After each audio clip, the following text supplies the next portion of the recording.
Congratulations. Thank you.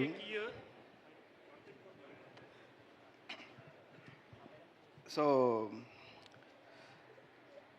నేను ఇప్పటివరకు చేసిన మూవీస్లో 8 వసంతాలు ఇప్పటికీ ఎప్పటికీ మోస్ట్ మెమొరబుల్. ఎందుకంటే నేను చేసిన నా first debut feature film Phanindra Narsireddy గారితో చేశాను. నాకు ఆల్మోస్ట్ స్టార్టింగ్ స్టేజ్ నుంచి ఫీచర్ ఫిలిం కెరియర్లో ఒక గైడ్ లాగా ఉన్నారు. 8 వసంతాలు స్టార్టింగ్ స్క్రిప్ట్ విన్నప్పుడు ఛాలెంజింగ్గా అనిపించింది. బట్ ఎప్పుడైతే ఆయన ప్రిపరేషన్, పిచ్ డెక్ కానీ, ట్రీట్మెంట్ ప్లాన్ కానీ, ఎలాంటి లొకేషన్కి వెళ్దాము అండ్ ఎలాంటి లైటింగ్తో ఈ స్టోరీ చెప్పొచ్చు, ఎవ్రీథింగ్ నాకు గైడ్ చేశారు. మేము ప్రీ ప్రొడక్షన్లో ఆల్మోస్ట్ 6 months ఇంక్లూడింగ్ రెక్కీ కానీ, టెక్నికల్ రెక్కీ కానీ, ఎవ్రీథింగ్ ప్రాపర్గా ప్లాన్ చేయడానికి కావాల్సిన ఇన్పుట్స్ అనేటివి నాకు డైరెక్టర్ నుంచి చాలా బాగా వచ్చాయి. మీరు చూస్తున్న ఏదైతే ఇమేజెస్ దాని వెనుక డైరెక్టోరియల్గా వచ్చిన చాలా ఇన్పుట్స్ ఉన్నాయి. దానికి నేను టెక్నికల్గా ఏం చేయగలుగుతాను, ఇంకా బాగా చూపెట్టడానికి ఏం చేయగలుగుతాను, నేను నా బెస్ట్ చేయడానికి ట్రై చేశాను. దానికి ప్రొడక్షన్ నుంచి ప్రొడ్యూసర్స్ కానీ, మా ఎగ్జిక్యూటివ్ ప్రొడ్యూసర్ బాబాసాయి గారు కానీ, వాళ్ళు ఇచ్చిన సపోర్టు ఎవ్రీథింగ్. అంటే లైక్ నేను ఏ రోజు కూడా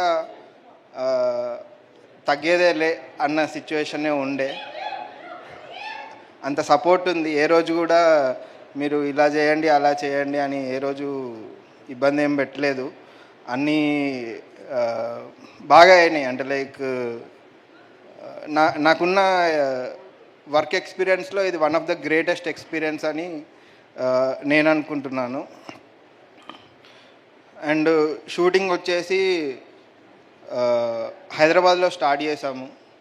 ఒక 20 days Hyderabad sets, massive sets, అంటే మా సినిమాకి చాలా మ్యాసివ్, అది మ్యాసివ్ సెట్స్లో వర్క్ చేసాము. ఇంక్లూడింగ్ లైటింగ్ కానీ, సెటప్ కానీ చాలా అడ్వాన్స్డ్గా చేసామన్నమాట. అంటే నేను చేసిన దాంట్లో ఇది కొంచెం అడ్వాన్స్డ్ అని చెప్పుకోవచ్చు.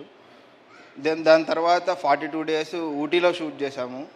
ఊటీలో లష్ గ్రీన్స్ కానీ, రియల్ లొకేషన్స్, ఊటీ ఒక టైమ్లెస్ ప్లేస్ లాగా చూపెట్టడం, అది బాగా వర్కౌట్ అయింది.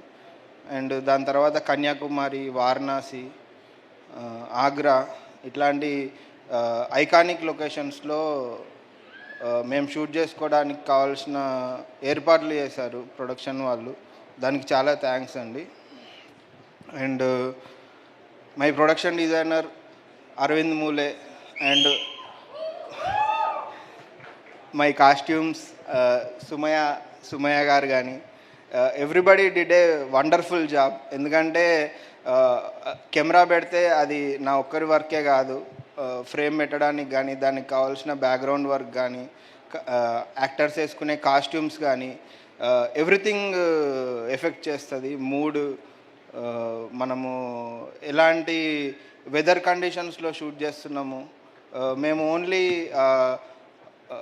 ఏమంటారు కాశ్మీర్ ఎపిసోడ్ ఫాల్ సీజన్ కోసమని ఒక 3 months వెయిట్ చేసి కూడా కరెక్ట్గా ఆ ప్లేస్కి వెళ్ళి ఆ టైంకి కరెక్ట్గా క్యాప్చర్ చేయగలిగినాము.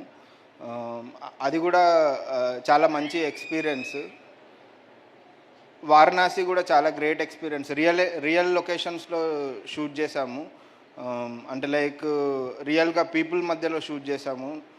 దానికి కూడా మేము లైక్ రెగ్యులర్గా వాడే కెమెరాలు కాకుండా కొంచెం డిఫరెంట్గా సోనీ FX3 లాంటి కెమెరాస్ కూడా వాడి చేసినాం అన్నమాట. అంటే లైక్ నార్మల్ పీపుల్ డిస్టర్బ్ కాకుండా మనం అక్కడ షూట్ చేస్తున్నట్టు కూడా తెలియకుండా షూట్ చేసిన సందర్భాలు కూడా ఉన్నాయి.